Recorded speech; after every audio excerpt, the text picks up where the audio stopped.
عن جابر بن عبد الله رضي الله تعالى عنهما قال قال رسول الله صلى الله عليه وسلم من كثرت صلاته بالليل حسن وجهه بالنهار আল্লাহর নবী বলেন, যেই ব্যক্তি আল্লাহকে রাতে বেশি বেশি সিজদা করবে, আল্লাহকে যেই ব্যক্তি যত বেশি সিজদা করবে, আল্লাহ তাআলা তার চেহারাটা তত বেশি সুন্দর বানায়া দিবে।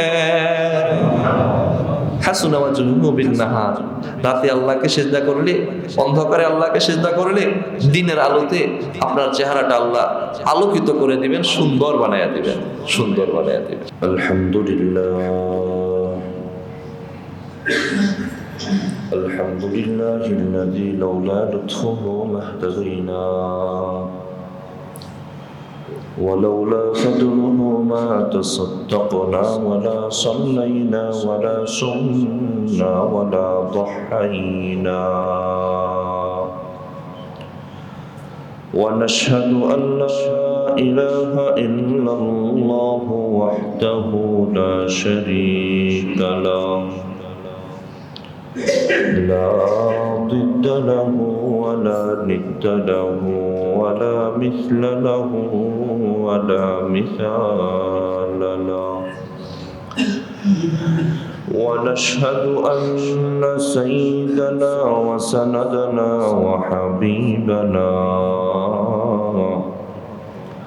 وحبيب ربنا وطبيبنا وطبيب قلوبنا ومحبوبنا ومرشدنا ومعشوقنا ومولانا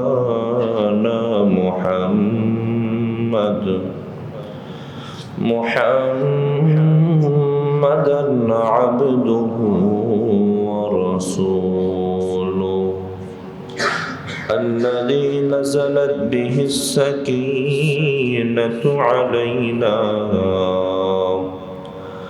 وعليه أنفسنا وأهلينا فدينا ولولاه ما عرفنا الحق ولا درينا صلى الله تعالى عليه وعلى آله وأصحابه الذين شهدوا بدرا وحنينا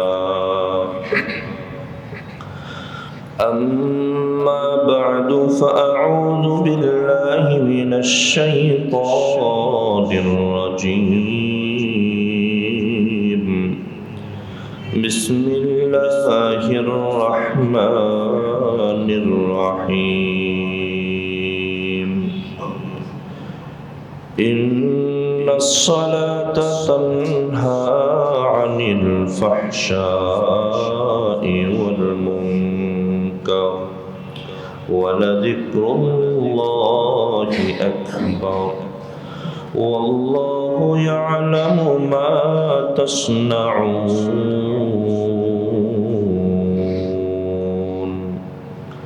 وعن جابر بن عبد الله رضي الله تعالى عنه عن النبي صلى الله عليه وسلم قال من كثرت صلاته بالليل حسن وجهه بالنهار أو كما قال النبي صلى الله عليه وسلم صدق الله مولانا العظيم وصدق رسوله النبي الكريم ونحن على ذلك من الشاهدين والشاكرين والحمد لله رب العالمين.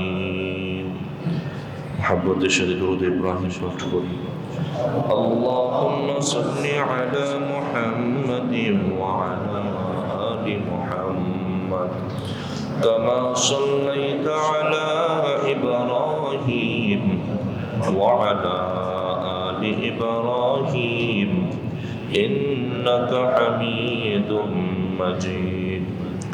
اللهم بارك على محمد وعلى آل محمد محمد كما باركت على إبراهيم وعلى آل إبراهيم إنك حميد مجيد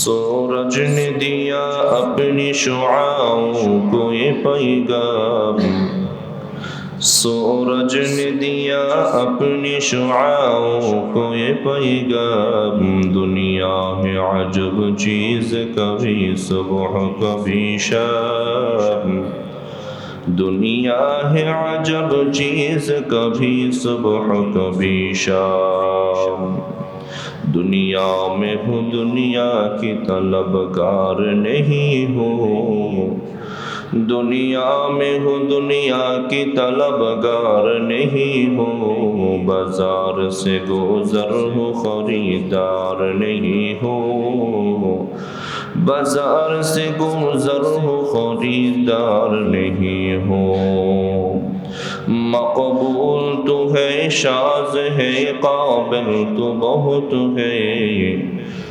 मकबूल तो है शाज़ है काबिल तो बहुत है आईना के मानिंदे तो नहीं दिल तो बहुत है आईना के मानिंदे तो नहीं दिल तो बहुत है उल्फत में बराबर के वफा हो के जफा हो उल्फत में बराबर के वफा हो के जफा हो हर चीज़ में लज्जत हो अगर दिल में मज़ा हो हर चीज़ में लज्जत हो अगर दिल में मज़ा हो सुब्हानक ला इल्म लना इल्ला मा अल्लमतना इन्नक अंतल अलीमुल हकीम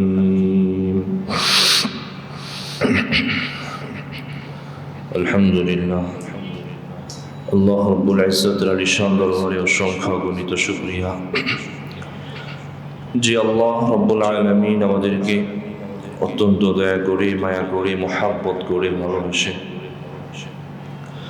দুনিয়ার সমস্ত ঝামেলা থেকে ফারেক করে সুস্থতার সাথে ঈমানের হালতে সপ্তাহের শ্রেষ্ঠ দিন পবিত্র দিন শুক্রবার রমজান ফরজ বিধান জুমার নামাজ আদায়ের জন্য আগে আগে আমাদেরকে মসজিদে আসার বসার তৌফিক দান করেছেন এজন্য রবের দরবারে অন্তরের অন্তঃস্থল থেকে দিলের জবানে ঈমানের আওয়াজকে উঁচু করে আকাশ বাতাস মুখরিত করে একই কণ্ঠে একই বাক্যে সকলেই কালিমাতুশ শুকর একবার পাঠ করি আলহামদুলিল্লাহ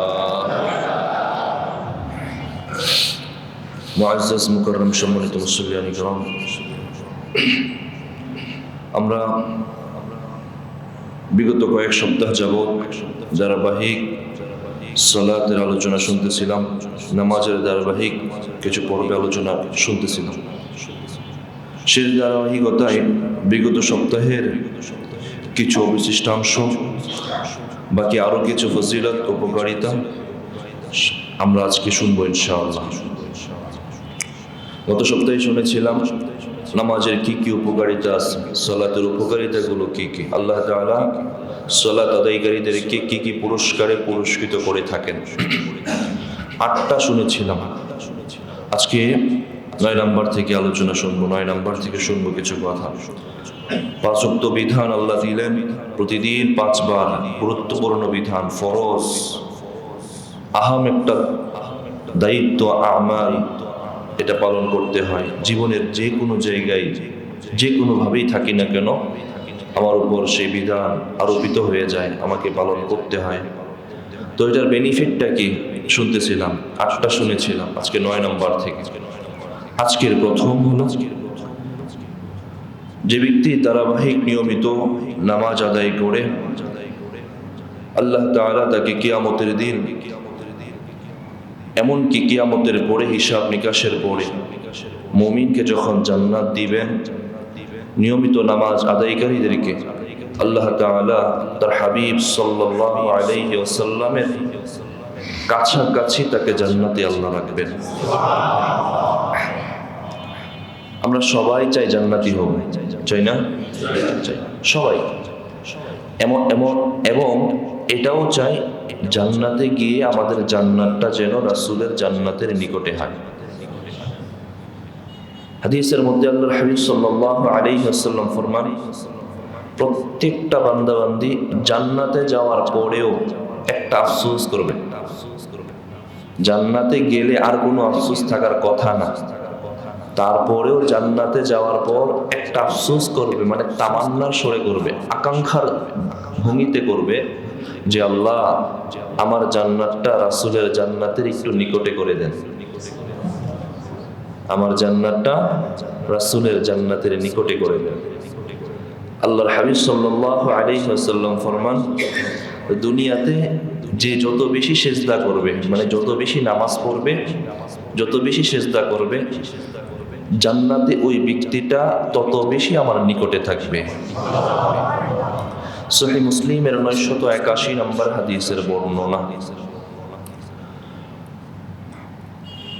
قال حدثنا ربيعة بن كعب الأسلمي رضي الله تعالى عنه قال كنت أبيت مع النبي صلى الله عليه وسلم فأتيته بوضوء وحاجته فقال لي سل فقلت أسألك مرافقتك في الجنة قال أو غير ذلك قلت هو ذلك يا رسول الله قال فأعني على نفسك بكثرة السجود আল্লাহর নবীর একজন প্রিয়তম সাহাবী রবিআ ইবনে কাআব আল-আসলামী রাদিয়াল্লাহু তাআলা আনহু বলেন, আমি রাসূলের সাথে একবার রাত্রি যাপন করেছিলাম। রাত্রিবেলা রাসূল নামাজ পড়তেন। ফাআতাইতুহু বিওয়াদুইন, রাসূলের নামাজের জন্য আমি হুজুর পানির ব্যবস্থা করে দিতাম। ওয়া হাজাতিহি, এবং রাসূলের আরো যত প্রয়োজন আছে সেই প্রয়োজনটা আমি রাসূলকে আগায়া দিতাম।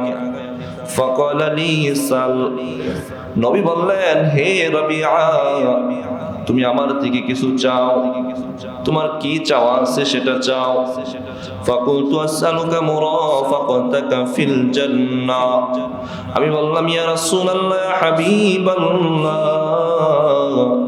আল্লাহর নবী গো, আমি জান্নাতে আপনার সাথে থাকতে চাই। রাসূলের একটু খেদমত করার পর রাসূল বললেন, কিছু চাও, আমার থেকে চাও। সাহাবী বললেন, ইয়া রাসূলুল্লাহ, হাবিবাল্লাহ, আমি জান্নাতে আপনার সাথে থাকতে চাই। ফাকালা আও গায়রু যালিক, নবী বললেন, আরো কিছু চাও কিনা? আরো কিছু চাইলে চাইতে পারো।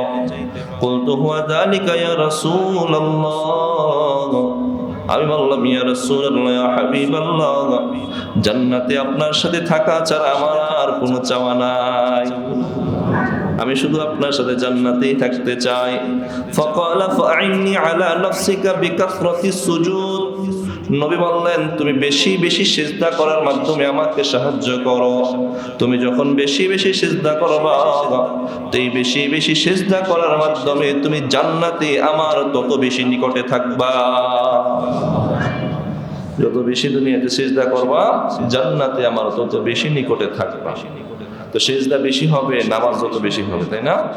সিজদা, নামাজ কম হলে তো সিজদাও কম হবে।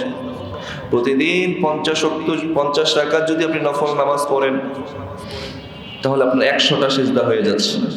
হ্যাঁ, 100টা সিজদা হয়ে যাচ্ছে। তো সিজদা যত বেশি হবে, রাসূলের তত বেশি নিকটে থাকা যাবে। এটা সালাতের আজকের প্রথম ফায়দা। 2 নাম্বার হলো,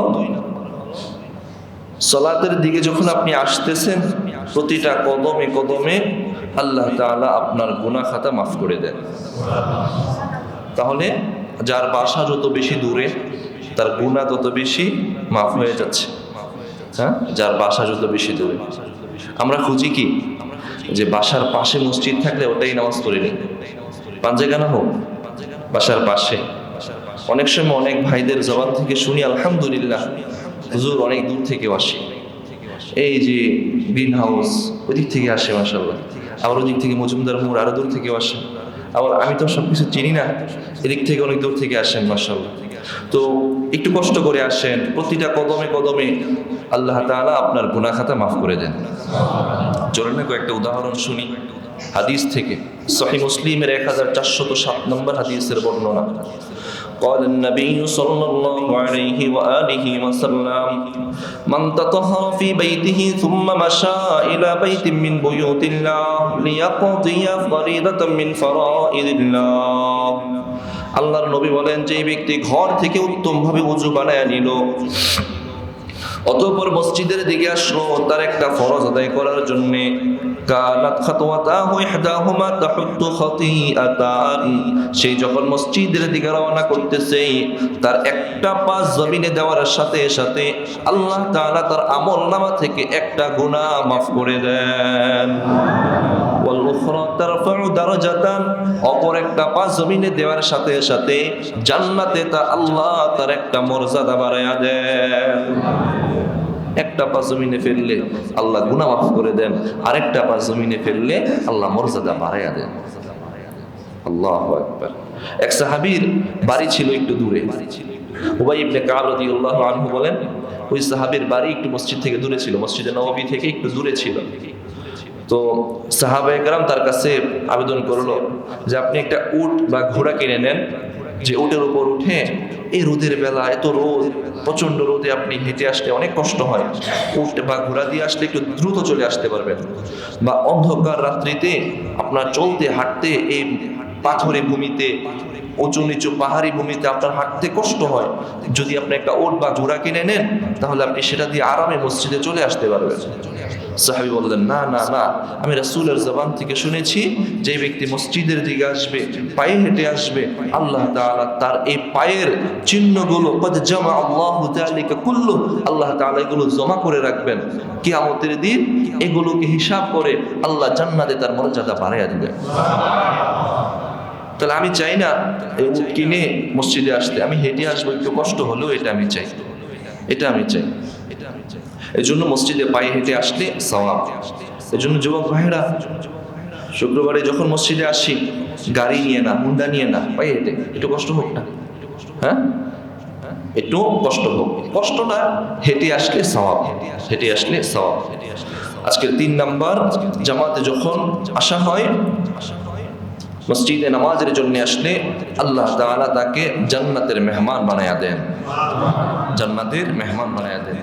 দেখেন না, বিয়েতে যখন ইনভাইট করে, যে ব্যক্তিটা দাওয়াত দিয়েছে, আপনি যখন ওনার বিয়েতে শরীক হয়েছেন, উনি গিয়ে একটু মুসাফা করে আপনাকে একটু শরীক করেন যে আপনি আসছেন, খুশি হয়েছেন, বলে না এটা? আপনাকে দাওয়াত দেওয়ার পরেও যখন আপনি ওনার অনুষ্ঠানে শরীক হয়েছেন, তখন আপনার সাথে মুসাফা করে উনি নিয়ে একটা চেয়ারে বসান, বা একটু বসেন, একটু পরেই খাবার আসবে, বসেন, মানে আপনার মেহমানদারিকে উনি কবুল করেন, উনি আপনাকে সাদরে গ্রহণ করেন। তো মসজিদে যে ব্যক্তিরা আসে তারা হয়ে যায় আল্লাহর মেহমান, তার আল্লাহর মেহমান হয়ে যায়। যে এই গেট দিয়ে যখন ঢুকে আল্লাহ তাআলা তার আল্লাহর মেহমানদারিকে আল্লাহ সাদরে বরণ করতে থাকেন। সহিহ বুখারীর 662 নম্বর হাদিসের বর্ণনা, আবু হুরায়রা রাদিয়াল্লাহু তাআলা আনহু বর্ণনা করেন। عن أبي هريرة رضي الله تعالى عنه قال قال رسول الله صلى الله عليه وسلم من غدا إلى المسجد وراح أعد الله له نزله من الجنة كلما غدا أو راح। আল্লাহর নবী বলেন, যে ব্যক্তি সকাল সন্ধ্যা মসজিদে গমন করলো, আল্লাহ তাআলা মসজিদে তো তাকে সাদরে গ্রহণ করেনি, ওই ব্যক্তিটা যখন মৃত্যুবরণ করবে, ওই ব্যক্তিটা যখন জান্নাতে যাবে, ওই ব্যক্তিটাকে জান্নাতেও আল্লাহ তাআলা তার মেহমান হিসাবে কবুল করে নিবে। দুনিয়াতে আপনি সকাল সন্ধ্যা মসজিদে আসলে জান্নাতে আল্লাহ আপনাকে মেহমান হিসাবে সাদরে বরণ করে নেবেন। তো মসজিদে আসলে নামাজ পড়লে এর 3 নাম্বার ফায়দা, মেহমান, আল্লাহর মেহমান হয়ে যায়। 4 নাম্বার হলো, মসজিদে এসে যতক্ষণ আছেন, আগেও শুনেছেন, এখনো একটা হাদিস বলবো, ওই হাদিসের কিছু অংশ আর নতুন একটা অংশ থাকবে। সেটা হলো, যতক্ষণ আপনি মসজিদে বসে থাকবেন ততক্ষণ পর্যন্ত ফেরেশতারা আপনার গুনাহ মাফির জন্য আল্লাহর কাছে দোয়া করতে থাকে, ফেরেশতারা দোয়া করতে থাকে। ঘরে 2 ভাই অথবা 2 বোন, এক বোন মার খুব বাধ্যগত ছেলে, খুব বাধ্যগত, আরেকজন একটু দুষ্ট, মানুষ মা বাবার সন্তান তো সবাই, তারপরে একটু দুষ্ট। এই দুষ্টরা যখন কোনো অপরাধ করে, তো ভালো জন কি করে, অনেক সময় ভাই মা আর মায়ের না থাক, মার কাছে সুপারিশ করে, বাবার কাছে সুপারিশ করে, ভালো যে, কারণ তার তো একটা আত্মবিশ্বাস আছে, আমি ভালো, আমার কথা শুনবে মা বাবা, আমি তো মা বাবার বাধ্যগত ছেলে বা মেয়ে। তো মা কি করে, মার ওই ছেলের ওই মেয়ের কথা শুনে তারে আর পিটায় না, তারে আর মারে না, মারও একটু দয়া হয়। তোমরা মানুষ, আমাদের গুনাহ আছে, আমরা আল্লাহর বান্দা হলেও অনেক সময় অবাধ্য, গুনাহগার। কিন্তু ফেরেশতারা আল্লাহর সৃষ্টি হলেও তাদের কোনো গুনাহ নাই, তাদের কোনো গুনাহ নাই। কারণ আমাদের জন্য ফেরেশতারা যখন আল্লাহর কাছে দোয়া করেন, তারা তো আল্লাহর শুধুই বাধ্যগত, কোনো গুনাহ নাই। তখন আল্লাহ তাআলাও আল্লাহর যে বিধান আছে শাস্তি দিবেন, ফেরেশতারা যখন দোয়া করে তখন আল্লাহ বলেন ঠিক আছে, তুমি যখন সুপারিশ করছো ঠিক আছে, আমি আমার গুনাহগার বান্দাকে মাফ করে দিলাম। তো ফেরেশতারা কার জন্য দোয়া করে? আল্লাহর নবী বলেন, যে ব্যক্তি মসজিদে আসলো, মসজিদে আসছে তো নামাজ পড়ছে, নামাজের আগেও একটু বসেছিল, জিকির আজকার করছে, নামাজের পরেও নামাজের ইন্তজার করছে, যতক্ষণ পর্যন্ত নামাজের ইন্তজার করছে ততক্ষণ পর্যন্ত ফেরেশতারা ওই বান্দার গুনাহ মাফির জন্য আল্লাহর কাছে দোয়া করতেছে। সহিহ বুখারী 2119 নম্বর হাদিসের বর্ণনা, আবু হুরায়রা রাদিয়াল্লাহু আনহু বলেন যে সালাতু আহাদিকুম ফি জামাআতিন তুরিদু সালাতিহি ফি সুকিহি ওয়া বাইতিহি বিদআ ওয়া 60 বিদআ ওয়া 20 দারাজাতান। আল্লাহর নবী বলেন, মসজিদে নামাজ পড়লে ঘরে একাকী নামাজ পড়ার চেয়ে 20 বা তার অধিক গুণ আল্লাহ সওয়াব দান করেন। وذلك بأنه إذا توضأ فأحسن الوضوء ثم أتى المسجد لا يريد إلا الصلاة। আল্লাহর নবী বলেন, কেউ যখন ওযু করে মসজিদে আসলো, একমাত্র উদ্দেশ্য হলো সে নামাজ পড়বে, নামাজ পড়বে, এটাই উদ্দেশ্য। ওয়াল মালায়েকাতু তুসাল্লি আলা আহাদিকুম মা দামা ফি মুসাল্লাহু আল্লাযী ইউসাল্লি ফীহি। ওই ব্যক্তিটা যতক্ষণ পর্যন্ত মুসল্লায় বসা থাকে, মুসল্লায় বসা থাকে, ফেরেশতারা দোয়া করতে থাকে, আল্লাহুম্মা সাল্লি আলাইহি, আল্লাহুম্মা গফির লাহু, আল্লাহুম্মা আরহামহু। আল্লাহ আপনি আপনার বান্দাকে মাফ করে দেন, আল্লাহ আপনি আপনার বান্দার উপর রহম করেন। ফেরেশতারা দোয়া করতে থাকে। বান্দা যখন মসজিদে আসে, নামাজের জন্য আসে, নামাজ পড়লে তো সওয়াব, বসে থাকলেও ফেরেশতারা দোয়া করতে থাকে মাগফিরাতের জন্য, ফেরেশতারা দোয়া করতে থাকে রহমতের জন্য, ফেরেশতারা দোয়া করতে থাকে তার উপর যেন আল্লাহ শান্তি বর্ষণ করেন। গেল 4 নাম্বার। 5 নাম্বার, নামাজের অপেক্ষা করতেছেন, এতে করেও আল্লাহ তাআলা আপনার গুনাহ মাফ করে দিবেন, আল্লাহ তাআলা আপনার মর্যাদা বাড়ায় দিতে থাকবেন। অপর হাদিস সহিহ মুসলিমের 475 নম্বর হাদিস, আবু হুরায়রা রাদিয়াল্লাহু আনহু বর্ণনা করেন, আল্লাহর হাবিব সাল্লাল্লাহু আলাইহি ওয়াসাল্লাম ফরমান, আলা আদুল্লুকুম আলা মা ইয়ামহুল্লাহু বিহিল খাতায়া ওয়া ইয়ারফাউ বিহি দারাজাত। আল্লাহর নবী বলেন, আমি কি তোমাদেরকে বলবো না যে কোন আমলের মাধ্যমে আল্লাহ গুনাহ মাফ করে দেন, কোন আমলের মাধ্যমে আল্লাহ মর্যাদা বাড়ায়া দেন? সাহাবায়ে কেরাম বললেন, ক্বালু বালা ইয়া রাসূলুল্লাহ, ইয়া রাসূলুল্লাহ, ইয়া হাবিবাল্লাহ, আপনি বলেন। আল্লাহর নবী বললেন, ইসবাগুল ওযুই আলাল মাকারিহ, কষ্ট হলেও উত্তম ভাবে ওযু করলে আল্লাহ তাআলা গুনাহ মাফ করে দেন, মর্যাদা বাড়ায়া দেন। কষ্ট হলেও উত্তম ভাবে ওযু করা। কষ্ট কখন হয়? শীতকালে শেষ রাতে ঠান্ডা পানি দিয়ে ওযু করতে কষ্ট হয়, তারপরও যে ব্যক্তি ডলে সুন্দর করে একদম আঙ্গুলিগুলো খিলাল করে ওযু করবে। কষ্ট কখন হয়? একটু হাতে ব্যথা লাগছে, কেটে গেছে, এই জায়গাটা ধুইতে মনে চায় না, ও বাহির দিয়ে ধুইলেই হয়ে যায়, তারপরও একটু কষ্ট করে মাসাহ করে নিচ্ছেন, কষ্ট করে ওযু করছেন। মুরব্বী বাবাদের এই নর্মাল পানি ব্যবহার করতেও কষ্ট হয়, কষ্ট করে ওযু করছেন, হ্যাঁ, পানিটা ব্যবহার করতে মনে চায় না, অফিসে আছেন, ওযু চলে গেছে, মোজা পরে আছেন, শু পরে আছেন, এগুলো খুলতে কষ্ট লাগে, মনে চায় না, হ্যাঁ কষ্ট হয়, তারপরেও নামাজের জন্য ওযু লাগবে, কষ্ট করে একটু ওযু করলে আল্লাহর নবী বলেন, কষ্ট করে যে ব্যক্তি ওযু করবে, নামাজের জন্য শুধু ওযু করবে, আল্লাহ তাআলা তার গুনাহ খাতা মাফ করে দেন, আল্লাহ তাআলা তার মর্যাদা বাড়ায়া দেন। শুধু কি এতটুকুই? না না না, ওয়া ইন্তিজারুস সালাতি বাদাস সালাহ, এক নামাজের পর অপর নামাজের ইন্তজার করবে। জুমা পড়ে চলে গেছেন, বাসায় আছেন, কিন্তু মনের মধ্যে এই আকাঙ্ক্ষা আছে যে কখন আসরে আজান দিয়ে দেয়, ঘুমায় গেছেন, একটু অ্যালার্ম দিয়ে শুইছেন, কোথাও যাচ্ছেন, আমি কি আসরটা কোথায় পড়বো সেই চিন্তা করছেন, তাহলে আল্লাহর নবী বলেন এক নামাজের পর মসজিদে বসে থাকতে হবে শর্ত না, আপনি যেখানেই আছেন নামাজের প্রতি শুধু দিলটা লাগায় রাখছেন, মসজিদের প্রতি শুধু দিলটা লাগায় রাখছেন, আল্লাহর নবী বলেন এর উসিলায় আল্লাহ তাআলা আপনার গুনাহ খাতা মাফ করে দিবেন, আপনার মর্যাদা বাড়াইয়া দিবেন। একটা চমৎকার ঘটনা, যখন আপনি একজন তার স্ত্রীকে নিয়ে সফর করে এক জায়গা থেকে আরেক জায়গায় যাচ্ছে, তো স্ত্রী বলতেছে এখান থেকে যখন রওনা হইলেন, এখান থেকে যেতে তো 4 থেকে 5 ঘন্টা লাগবে, তো রাস্তায় তো আপনি নামাজ পড়তে পারবেন, আমি তো নামাজ পড়তে পারবো না। এই সময় যে সময় রওনা দিয়েছেন 4টা বা 3টার দিকে, তাহলে তো আমরা গিয়ে পৌঁছতে 7টা 8টা 9টা বেজে যাবে, তাহলে আমাদের তো মাঝখানে আসরটা অবশ্যই কাজা হয়ে যাবে, মাগরিবও কাজা হওয়ার সম্ভাবনা আছে। আপনি তো মসজিদে নামাজ পড়তে পারবেন, আমি তো পারবো না, আমার নামাজটা তো কাজা হয়ে যাবে। তাহলে কি করা যায়? কত সুন্দর পরামর্শ যে আমাদের এই সফরগুলো যদি সকালবেলা করতে পারতাম ফজরের পর, তাহলে 4 ঘন্টা 5 ঘন্টা জোহরের আগেই পৌঁছে যেতাম, অবশ্য জোহর বাসায় গিয়ে পড়তে পারবো। এ থেকে আমাদের জন্য শিক্ষা হলো, আমরাও যদি 4-5 ঘন্টার একটা সফর করি, যেই সময়ের মধ্যে নামাজ একটা ওয়াক্ত পূর্ণ শেষ হয়ে যায়, তাহলে ওই সফরটাকে আমরা যেই সময় নামাজ ওয়াক্ত শেষ হবে না ওই সময় সফর করতে পারি, এটা হলো নামাজের প্রতি, পরবর্তী নামাজের প্রতি দিল লেগে থাকা, এটা হলো লেগে থাকা, আমার হিসাব করা, ক্যালকুলেশন করা যে আমার নামাজ ছুটে যাবে কিনা। প্রিয় ভাইয়েরা, 5 নম্বর নামাজের অপেক্ষা করলেও সওয়াব।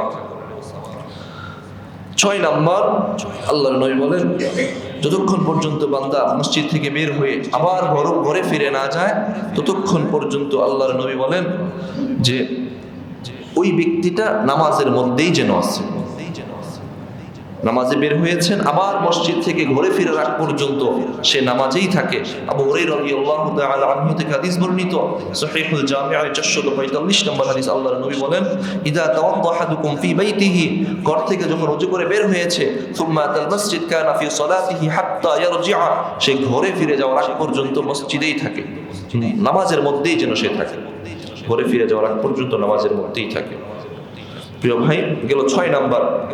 এখন আমরা এই যে নামাজের মধ্যে আমি দাঁড়াই, নামাজের মধ্যে আমি রুকু করি, এতক্ষণ তো শুনলে শুধু নামাজ পড়লে সওয়াব, এখন কয়েকটা হাদিস শুনবো, আমরা উদাহরণ শুনবো যে নামাজের মধ্যে রুকু করলে, কতটুকু লম্বা রুকু করলে কি পরিমাণ সওয়াব পাওয়া যায়, কিয়ামের মধ্যে কতটুকু লম্বা কিয়াম করলে আমরা কত বেশি সওয়াব পাওয়া যায়, সিজদা কিভাবে আদায় করলে আমাদের ফজিলত বেশি পাওয়া যায়। ইনশাআল্লাহ সামনে কোনোদিন নামাজের তারতিব একদম শুরু থেকে শেষ পর্যন্ত বলবো, আজকে শুধু ফজিলতগুলো শুনি। 1 নাম্বার শুনবো আজকে নামাজের ভিতরের রুকুনের ব্যাপারে, উজু থেকে সিজদা পর্যন্ত। 1 নাম্বার সালাতের পূর্ব প্রস্তুতি, উজু ভালো করে উজু করলে আল্লাহ তাআলা তার পিছনের সমস্ত গুনাহ খাতা মাফ করে দেন। সহিহ বুখারীর 159 নম্বর হাদিসের বর্ণনা, উসমান ইবনে আফফান রাদিয়াল্লাহু আনহু বর্ণনা করেন, عن عثمان بن عفان رضي الله تعالى عنه قال قال رسول الله صلى الله عليه وسلم من توضأ نحو وضوئي هذا ثم قام فركع ركعتين, আল্লাহর নবী বলেন যে ব্যক্তি আমি নবীর মতো ওযু করবে, ফারাকা রাকাতাইনি, অতঃপর 2 রাকাত নামাজ পড়বে, লা ইউহাদ্দিস ফীহিমা নাফসাহু গুফিরা লাহু মা তাকদ্দামা মিন যামবিহি, এইভাবে ওযু করে ভালোভাবে যে 2 রাকাত নামাজ পড়বে, এই 2 রাকাত নামাজের ওসিলায় আল্লাহর নবী বলেন ওই বান্দার জিন্দেগীর সমস্ত গুনাহগুলো আল্লাহ মাফ করে দিবেন। 1 নাম্বার, ভালোভাবে ওযু করে 2 রাকাত নামাজ পড়লে আল্লাহ তাআলা পিছনের সমস্ত গুনাহ মাফ করে দিবেন। 2 নাম্বার, নামাজের মধ্যে দাঁড়াইতে হয়, নামাজের মধ্যে প্রথমেই তো দাঁড়িয়ে কিয়াম আছে, কিরাত পড়তে হয়, সূরা ফাতিহা পড়তে হয়। আল্লাহর নবী বলেন যে যত বেশি ভালোভাবে দাঁড়াবে, লম্বা তেলাওয়াত করবে, লম্বা কিরাত পড়বে, এই লম্বা কিরাত পড়াটা এটা আল্লাহর কাছে সবচেয়ে বেশি প্রিয়। আল্লাহর কাছে সবচেয়ে বেশি প্রিয়। যে যত বেশি লম্বা করবে কিয়াম, এটা আল্লাহর কাছে বেশি প্রিয়। সহিহ মুসলিমের 756 নম্বর হাদিসের বর্ণনা, জাবের ইবনে আব্দুল্লাহ রাদিয়াল্লাহু আনহু বলেন, আফদালুস সালাতি তুলাল কুনুত। আল্লাহর নবী বলেন, আল্লাহর কাছে ওটা হলো বেশি প্রিয় যে যত বেশি কিয়াম লম্বা করবে। আমরা কি চাই? আমরা চাই সবচেয়ে ছোট ছোট সূরা দিয়ে 2 রাকাত, যত দ্রুত শেষ হতে পারে। হ্যাঁ, নিজের মুখস্থ করা আছে 10টা 15টা 20টা সূরা, তার মধ্যেও চেষ্টা করি যেটা সবচেয়ে ছোট সেটা দিয়ে নামাজ পড়তে পারি। দেখবেন ছোটগুলো আমরা বেশি পড়ি। আল্লাহর নবী বলেন না, কিয়াম লম্বা হলে ফজিলত বেশি। সূরা বাকারা পুরোটা পড়ো, মুখস্থ আছে একটু একটু হাত পড়ো না, যতটুকু আছে ততটুকুই পড়ো।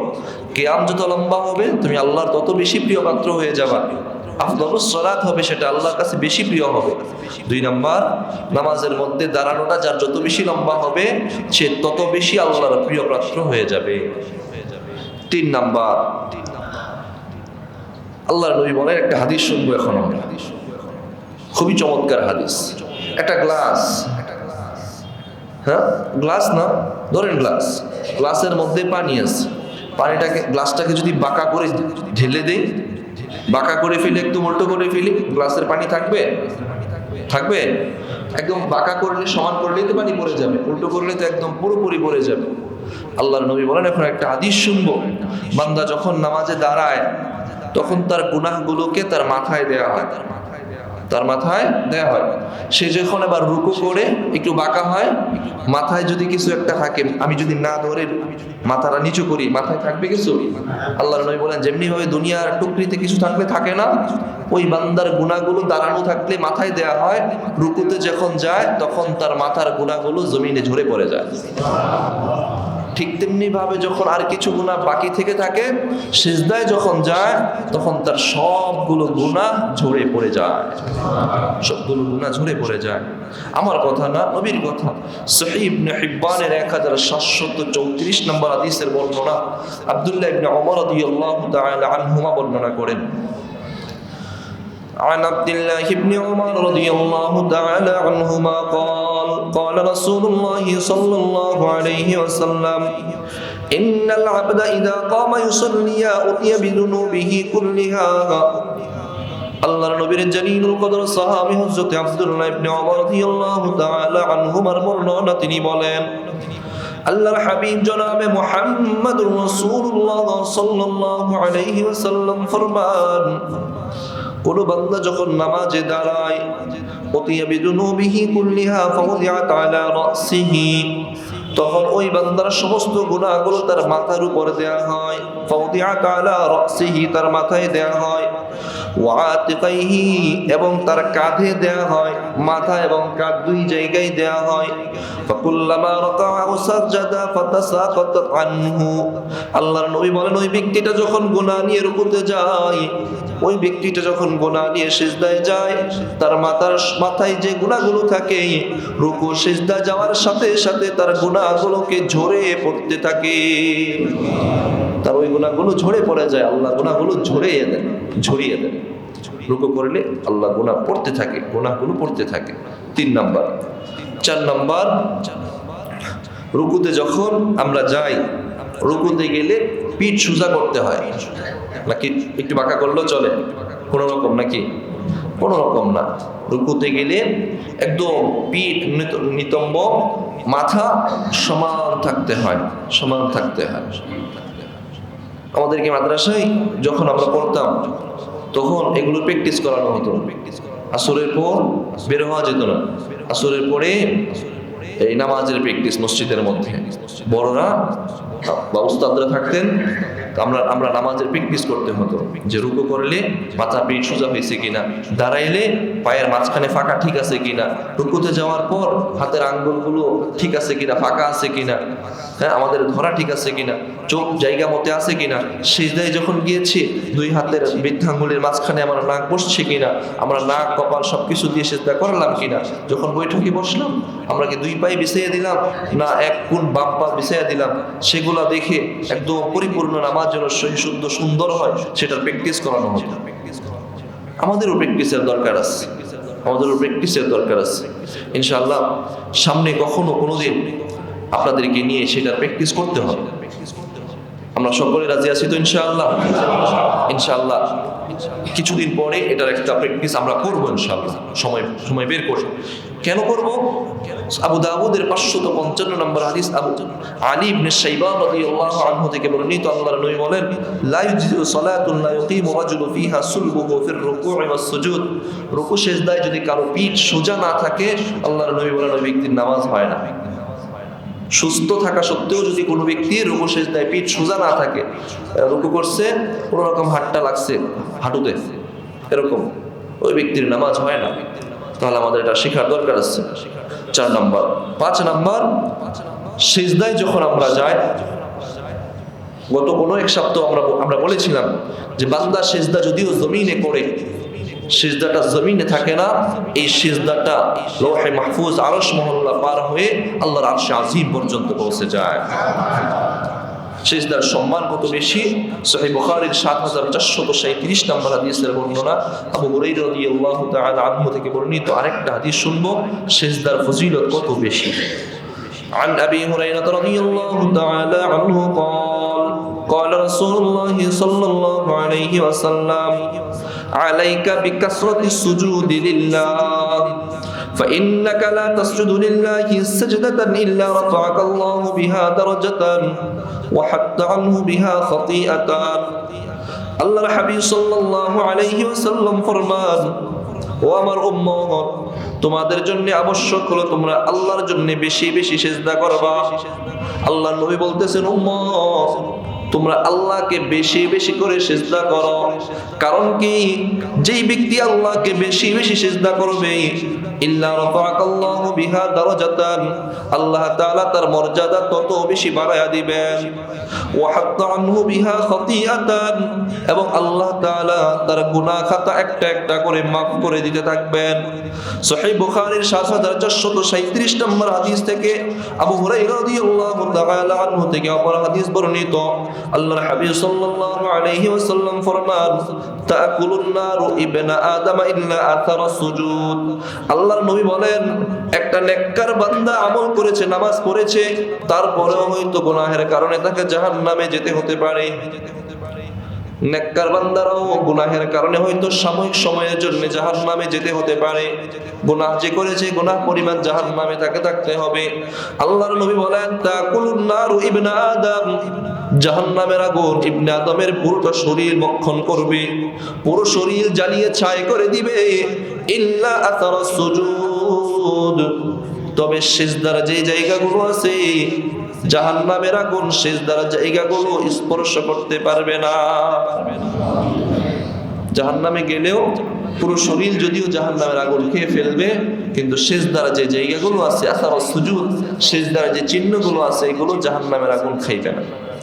সিজদা করলে হাঁটুতে কালো দাগ হয়ে যাচ্ছে, হ্যাঁ, কপালে দাগ হয়ে যাচ্ছে, তারপরে টাকনুতে দাগ হয়ে যাচ্ছে।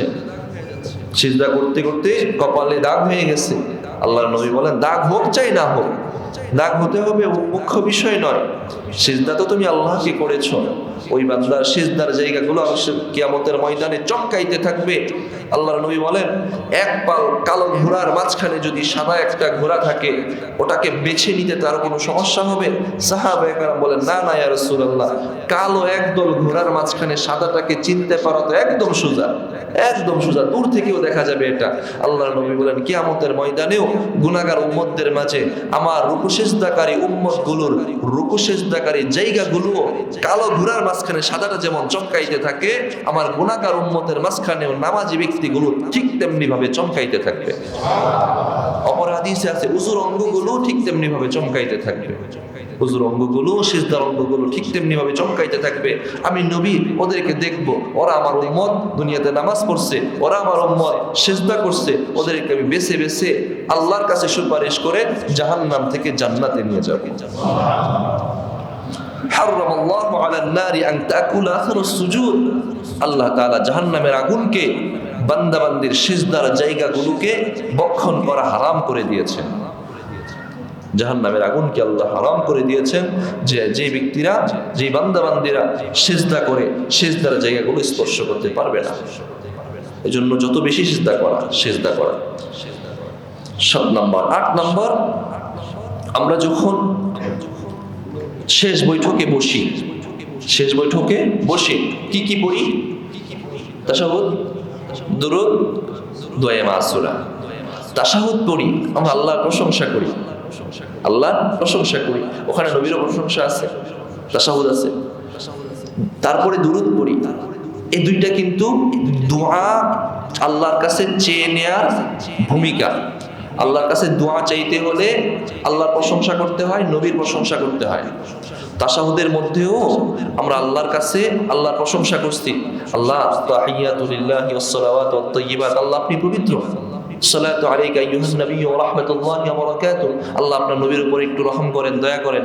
আশহাদু আল্লা ইলাহা ইল্লাল্লাহ ওয়া আশহাদু, এইভাবে আল্লাহর কাছে তাশাহুদ করতেছি, আল্লাহর পবিত্রতা বর্ণনা করতেছি, আল্লাহ আপনি ছাড়া কোনো ইলাহ নাই। ঠিক আছে, আল্লাহ এটা শুনলেন। তারপরে কি বললাম? দুরূদ পড়লাম, আল্লাহুম্মা সাল্লি আলা মুহাম্মাদ ওয়া আলা আলি মুহাম্মাদ, আল্লাহ আপনার নবীর উপর রহম করেন, শান্তি বর্ষণ করেন, যেমনি ভাবে আপনি ইব্রাহিম আলাইহিস সালামের উপর রহম করেছিলেন। এই দুরূদ পড়লাম, এটা হলো দোয়া চাওয়ার মাধ্যম, আল্লাহর প্রশংসা করা, নবীর উপর দুরূদ পড়া। এই দুইটা যে ব্যক্তি পড়ে, আল্লাহ তখন বলতে থাকেন, বান্দা কি চাও বলো, তুমি যা চাইবে আমি তোমাকে তাই দিব। এবার আমরা চাইতে থাকি, আল্লাহুম্মা ইন্নী যালামতু নাফসি যুলমান কাসীরা ওয়া লা ইয়াগফিরু যুনুবা ইল্লা আনতা ফাগফিরলি মাগফিরাতাম মিন ইনদিকা। আমরা এটা আল্লাহর কাছে চাইতে থাকি। হাদিস শরীফে এটা না, এটা ছাড়া আপনার পছন্দনীয় যেগুলো দোয়া চাওয়ার কথা আসছে, হাদিস শরীফে আর এই জায়গার আর অনেকগুলো দোয়া আছে। উত্তম হলো এটাও পড়েন, সময় থাকলে আরো পড়েন। কথা বুঝে আসছে? বলতে হুজুর ইখতিলাফ লাগায়েন না আমাদের মাঝে, কোনটা পড়বো এই নিয়ে ইখতিলাফ তৈরি করে দিয়েন না ভাই। ইখতিলাফ না, এটা পড়েন, সময় থাকলে আরো পড়েন। হ্যাঁ, এটাও পড়েন, এটা উত্তম। আব্দুল্লাহ ইবনে আব্বাস রাদিয়াল্লাহু আনহুমা থেকে এটা বর্ণিত। আব্দুল্লাহ ইবনে আব্বাস রাদিয়াল্লাহু আনহুমার হাদিসটা আমরা কেন গ্রহণ করলাম? কারণ তিনি রাইসুল মুফাসসিরিন, আল্লাহর নবী তার জন্য দোয়া করেছেন, আল্লাহুম্মা ফাক্কিহহু ফিদ-দীন ওয়া আল্লিমহুন নাস। আল্লাহর নবী তার জন্য বিশেষভাবে দোয়া করছেন, আল্লাহর নবী সংস্রব পাইছেন, আল্লাহর নবীর ঘরের মানুষ। যুবক যে সমস্ত সাহাবায়ে কেরাম নবীর জীবদ্দশায় ছিলেন, তার মধ্যে আব্দুল্লাহ ইবনে ওমর, আব্দুল্লাহ ইবনে আব্বাস, আব্দুল্লাহ ইবনে মাসউদ, আনাস ইবনে মালিক, তাদের মধ্যে তিনি অন্যতম। এবং কুররায়ে সাহাবী, অনেকগুলো বৈশিষ্ট্য তার মধ্যে আছে। এজন্য ওনার হাদিসটা আমরা ইনদাল আহনাফ এটা গ্রহণযোগ্য, এজন্য এটা পড়ি। আমার কথা হলো এটা পড়বেন। আল্লাহর নবী বলেন, মাইসু ইয়াতাআখারু মিনাদ দুআ আজাবু ইলাইহি ফায়াদউ, তুমি যেটা চাও তোমার পছন্দনীয় দোয়া করতে থাকো। তখন করলে হয় কি এই তাশাহুদ দুরূদ পড়ে যখন আপনি দোয়াটা করবেন, আল্লাহুম্মা ইন্নী যালামতু নাফসি, আল্লাহ নিজের উপর জুলুম করে ফেলেছি, গুনাহ করে তো নিজের উপর জুলুম করে ফেলেছি, আল্লাহ আপনার দরবারে আসছি, আপনাকে ক্ষমাশীল মেনে নিয়েছি, আল্লাহ আপনি গুনাহ মাফ করে দেন। তখন আল্লাহ বলতে থাকেন সালাম ফিরানোর সাথে সাথে, যাও আমি তোমার জীবনের সমস্ত গুনাহ খাতা মাফ করে দিলাম, মাফ করে দিলাম। আরো কোনো একদিন বলেছিলাম, সিজদায় গেলে আল্লাহ রহমতের হাত পরশ বুলাইয়া দেন, বান্দার মাথায় বুলাইয়া দেন। আল্লাহ যখন বুলাইয়া দেন, তখন আমাদের জবান থেকে বের হয় সুবহান রাব্বিয়াল আ'লা, সুবহান রাব্বিয়াল আ'লা, সুবহান রাব্বিয়াল আ'লা। আল্লাহ আপনি তো মহান, আপনি তো সুউচ্চ, আপনি তো উচ্চ, আপনি তো মহান, আমাদের জবান থেকে তখন বের হয়। হ্যাঁ, এবার শেষ পয়েন্ট 9 নম্বর। আল্লাহর নবী বলেন, যেই ব্যক্তি সিজদা করবে, আল্লাহকে সিজদা করবে, ওই ব্যক্তির চেহারাটা আল্লাহ তাআলা নূরে নূরান্বিত করে দিবেন। নামাজি ব্যক্তির চেহারায় নূর থাকে, আলো থাকে, সৌন্দর্য থাকে। নামাজ না পড়লে অস্ট্রেলিয়ান, ব্রিটিশ, ইউরোপিয়ানের মতো সুন্দর সাদা চামড়ার হলেও তাকে সুন্দর দেখায় না, সাদা চামড়ার হলেই তাকে সুন্দর দেখায় না। আপনি 3 মাস লাগাতার নামাজ পড়েন, ও ভাই 40 দিন লাগাতার নামাজ পড়েন, দেখবেন 40 দিন পরে আপনার চেহারা একটা নূর পাওয়া যাবে, আলো পাওয়া যাবে, একটা নূর পাওয়া যাবে, সৌন্দর্য থাকবে। আপনি কালো হলেও চেহারা দেখতে সুন্দর লাগবে, আর নামাজ না পড়লে চেহারাটা কুত্তার মতো লাগবে। নামাজ না পড়লে, হ্যাঁ এটাই কথা। নামাজ পড়লে আল্লাহর কসম করে বলি, 40 দিন লাগাতার নামাজ পড়েন, আল্লাহর কসম করে বলি 40 দিন আপনি আল্লাহকে সিজদা করেন, 40 দিন পরে দেখবেন 40 দিন আগে যেই চেহারা ছিল 40 দিন পরে আর আপনার ওই চেহারা নাই, আপনার চেহারার মধ্যে নূর আসা শুরু হয়ে গেছে। আমার কথা আমি বলি নাই, নবীর কথা। সুনান ইবনে মাজাহ 1333 নম্বর হাদিসের বর্ণনা, 1333। জাবির ইবনে আব্দুল্লাহ রাদিয়াল্লাহু আনহু বর্ণনা করেন, عن جابر بن عبد الله رضي الله تعالى عنهما قال قال رسول الله صلى الله عليه وسلم من كثرت صلاته بالليل حسن وجهه بالنهار। আল্লাহর নবী বলেন, যেই ব্যক্তি আল্লাহকে রাতে বেশি বেশি সিজদা করবে, আল্লাহকে যেই ব্যক্তি যত বেশি সিজদা করবে, আল্লাহ তাআলা তার চেহারাটা তত বেশি সুন্দর বানায়া দিবে। হাসুনা ওয়াজহুহু বিন-নাহার, রাতে আল্লাহকে সিজদা করলে, অন্ধকারে আল্লাহকে সিজদা করলে, দিনের আলোতে আপনার চেহারাটা আল্লাহ আলোকিত করে দিবেন, সুন্দর বানায়া দিবেন, সুন্দর বানায়া দিবেন। আল্লাহু আকবার। ও যুবক ভাই, মুরব্বী বাবারা, বিনয়ের সাথে বলছি, নামাজ পড়েন। 5 ওয়াক্ত নামাজ তো অবশ্যই পড়ব। 5 ওয়াক্ত নামাজের বাহিরেও নফল নামাজ, তাহাজ্জুদ, ইশরাক, আওয়াবিন, এই সমস্ত যে নামাজগুলো আছে, চারটার নামাজ, এইগুলো যেন আমরা পড়তে পারি, নিয়মিত আদায় করতে পারি, নিয়মিত আদায় করতে পারি, নিয়মিত আদায় করতে পারি। সহিহ বুখারীর হাদিস 6465 নম্বর হাদিস, আল্লাহর নবী বলেন, আমল অল্প হোক কিন্তু ধারাবাহিক হোক, সেটাই আল্লাহর কাছে পছন্দনীয়, আল্লাহর কাছে পছন্দনীয়।